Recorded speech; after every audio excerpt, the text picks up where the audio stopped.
Assalamualaikum warahmatullahi wabarakatuh. Pertama-tama marilah kita panjatkan puja dan puji syukur kehadirat Allah Subhanahu wa taala yang mana kita telah diberikan nikmat sehingga kita bisa membuat video kali ini. Tidak lupa juga salawat serta salam kepada junjungan kita Nabi Muhammad SAW, keluarga beserta sahabat-sahabatnya. Semoga kita mendapatkan syafaatnya dan petunjuk pada hari kiamat nanti. Yang saya hormati Bapak Taufan Maulamin SEAKMM dan Bapak Sartono SEAKMA selaku dosen akuntansi pemerintahan pusat dan daerah. Perkenalkan, nama saya Anastasia Widya Lestari. Nama saya Rizwan Darmansyah Putra. Nama saya Ninda Maulida. Nah, di sini kita akan membahas bab 14 dan 15. Bab 14 adalah akuntansi manajemen sektor publik dan bab 15 yaitu laporan keuangan sektor publik. Mari kita ke pembahasan pertama. Hai guys, di sini kita udah rapi nih. Kita akan membahas bab 14 dan bab 15. Pertama, kita akan membahas bab 14 dulu, yaitu tentang akuntansi manajemen sektor publik. Jadi sebelum masuk ke pembahasan, kita harus tahu dulu nih definisi akuntansi itu apa sih? Nah, akuntansi adalah suatu bagian dari manajemen yang terkait dengan pendefinisian, penyajian, dan interpretasi informasi yang digunakan untuk strategi, perencanaan, serta pengambilan keputusan. Nah, menurut Ninda, kenapa sih akuntansi itu sebagai alat perencanaan dan pengendalian organisasi? Nah, karena akuntansi itu berperan dalam pemberian informasi nih guys, dan perencanaan akuntansi itu sangat penting dilakukan untuk antisipasi masa yang akan datang. Lalu akuntansi juga dilakukan sebagai pengendali organisasi nih untuk alat finansial dalam organisasi. Nah, di dalam pengendalian juga terdapat penilaian kerja nih teman-teman. Kenapa sih kok ada penilaian kerja di dalam akuntansi itu? Nah, jawabannya adalah karena penilaian kerja itu dilakukan untuk mengetahui tingkat efisien dan efektivitas organisasi dalam mencapai suatu tujuan yang ada gitu. Nah, tadi kan kita udah bahas nih tentang perencanaan dan pengendalian di dalam sektor publik. Sekarang kita bahas nih guys, untuk peran akuntansi dalam sektor publik itu apa sih, Sya? Nah, jadi ada beberapa peran akuntansi dalam manajemen sektor publik. Di antaranya itu yang pertama, perencanaan strategi. Memberikan informasi untuk bagaimana menentukan biaya, program, dan biaya aktivitas. Yang kedua, pemberian informasi biaya, yaitu ada beberapa biaya yang ada diantaranya input, output, dan biaya proses. Nah, pemberian informasi biaya ini memiliki peran penting dalam perencanaan finansial. Yang ketiga, penilaian investasi. Penilaian investasi dalam sektor publik itu dengan menggunakan cost benefit analysis dan kemudian menggunakan cost effective analysis. Yang keempat, penganggaran. Akuntansi dalam penganggaran berfungsi agar memfasilitasi terciptanya anggaran publik yang efektif. Yang kelima, penentuan biaya layanan dan tarif layanan. Akuntansi manajemen digunakan untuk menentukan biaya, tarif, subsidi, dan bagi pelayanan publik. Nah, bagaimana sih Mas struktur pengendalian di manajemen sektor publik itu? Nah, yang pertama ada sebagai perencanaan, pengendalian, dan penilaian kinerja manajer dan unit organisasi yang dipimpinnya. Yang kedua, untuk memudahkan mencapai tujuan organisasi. Yang ketiga, memfasilitasi terbentuknya goal congruence. Yang keempat, mendelegasikan tugas dan wewenang ke unit-unit yang memiliki kompetensi sehingga mengurangi beban tugas manajer pusat. Yang kelima, mendorong kreativitas dan daya inovasi bawahan. Nah, tadi kan kita udah bahas nih tentang pengendalian, tentang pengorganisasian. di dalam bab 14 itu, yaitu akuntansi manajemen sektor publik. Nah, untuk kesimpulannya sendiri itu apa sih, Wan? Lebih tepatnya, akuntansi manajemen sektor publik adalah turunan dari akuntansi manajemen. Secara definisi, akuntansi manajemen adalah suatu proses pengidentifikasian, pengukuran, penganalisaan, pengakumulasian, pengkomunikasian informasi keuangan yang digunakan oleh manajemen perencanaan untuk mengambil keputusan. Nah guys, setelah kita membahas materi di bab 14 yaitu tentang akuntansi manajemen sektor publik, selanjutnya kita akan membahas materi di bab 15 yaitu tentang laporan akuntansi sektor publik. Jadi sebelum masuk ke pembahasan, kita juga harus tahu dulu nih mengenai laporan keuangan akuntansi sektor publik. Nah, jadi apa sih nih laporan akuntansi sektor publik itu? Nah, laporan keuangan sektor publik merupakan representatif posisi keuangan dari transaksi-transaksi yang dilakukan oleh suatu entitas sektor publik nih guys. Laporan keuangan tersebut dijadikan komponen penting untuk menciptakan akuntabilitas sektor publik tersebut. Nah, untuk komponennya itu apa aja sih, Wan? Yang pertama ada laporan realisasi anggaran, yang kedua ada laporan perubahan saldo anggaran berlebih, yang ketiga ada neraca, yang keempat ada laporan operasional, yang kelima ada laporan arus kas, yang keenam ada laporan perubahan ekuitas, yang ketujuh ada catatan atas laporan keuangan. Lalu tujuan dan fungsi laporan keuangan sektor publik itu apa sih menurut Tasya? Nah, tujuan dan fungsi laporan keuangan sektor publik itu yaitu bagi organisasi pemerintah secara umum tujuan dan fungsinya untuk memberikan informasi yang digunakan untuk pembuatan keputusan ekonomi, sosial, politik, serta sebagai bukti pertanggungjawaban dan pengelolaan. Selain itu, untuk memberikan informasi yang digunakan untuk mengevaluasi kinerja manajerial organisasional.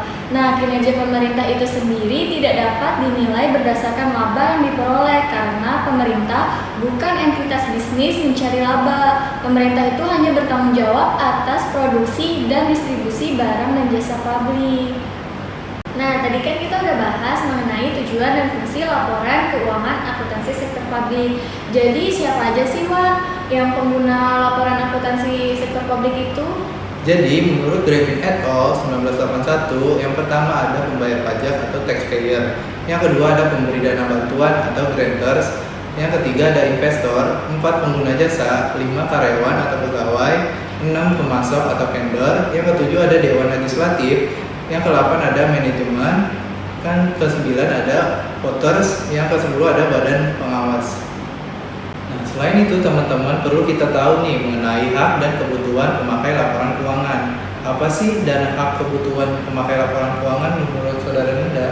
Nah, menurut saya, jadi pada dasarnya masyarakat itu memiliki hak dasar terhadap pemerintah, seperti hak untuk mengetahui segala kebijakan yang ada, terus untuk mengetahui keputusan yang diambil pemerintah, lalu hak untuk didengar aspirasinya dan juga hak untuk diberi informasi. Nah, dari hak-hak tersebut diberi informasi ini berkaitan dengan kebutuhan pemakai laporan keuangan pemerintah, yaitu laporan keuangan suatu pemberi informasi kepada berbagai kelompok nih guys, yaitu yang mana setiap kelompok memiliki kebutuhan informasi yang berbeda-beda.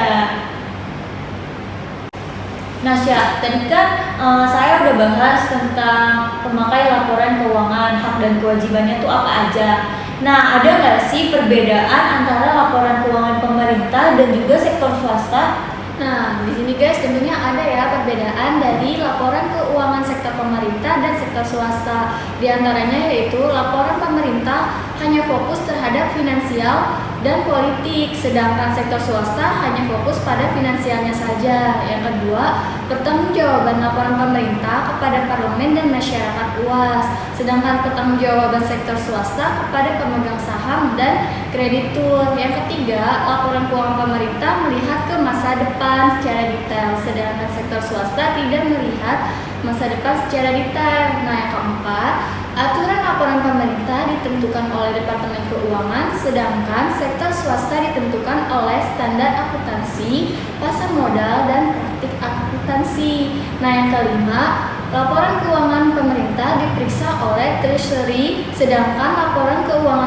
sektor swasta oleh auditor independen. Yang keenam, laporan keuangan pemerintah berbasis cash accounting, sedangkan laporan keuangan sektor swasta berbasis accrual accounting. Lalu apa aja sih Nin akibat yang ditimbulkan dari laporan keuangan akuntansi yang buruk? Nah, untuk implementasi negatif dari laporan keuangan pemerintahan sendiri antara lain yang pertama, menurunkan kepercayaan masyarakat kepada pemerintah nih guys. Nah, yang kedua, investor akan takut menanamkan modalnya. Yang ketiga, pemberi donor akan mengurangi atau bahkan menghentikan bantuannya tersebut. Nah, untuk yang terakhir, itu laporan keuangan tidak mencerminkan kinerja yang aktual begitu. Nah, tadi kan kita udah bahas nih implikasi buruk tentang laporan keuangan pemerintah. Nah, bagaimana sih Syah untuk luas pengungkapan dalam akuntansi sektor publik tersebut? Nah, jadi di sini luas pengungkapan dalam laporan keuangan akuntansi sektor publik diantaranya. Yang pertama, fokus pengukuran dan dasar akuntansi yang digunakan untuk pembuatan laporan. Yang kedua, kebijakan penghapusan atau penghentian aktivitas internal unit kerja pada laporan aktivitas. Yang ketiga, kebijakan kapitalisasi aktiva dan menaksir umur ekonomi aktiva tersebut untuk menentukan biaya depresiasinya. Nah, yang keempat, deskripsi mengenai transaksi yang masuk dalam penerimaan program dan kebijakan untuk mengalokasikan biaya-biaya tidak langsung kepada suatu fungsi dan unit kerja dalam laporan aktivitas. Yang kelima, kebijakan pemerintah dalam menentukan pendapatan operasi dan non-operasi. Dan yang terakhir nih, yang keenam, pemerintah harus mengungkapkan serta detail atau lengkap dalam catatan laporan keuangan mengenai aset, kewajiban, serta ekuitas. Nah, untuk kesimpulan dari bab 15 laporan keuangan sektor publik, yaitu laporan keuangan sektor publik merupakan representasi posisi keuangan dari transaksi-transaksi yang dilakukan oleh entitas sektor publik. Laporan keuangan sektor publik ini menjadi komponen yang sangat penting nih untuk menciptakan akuntabilitas sektor publik tersebut.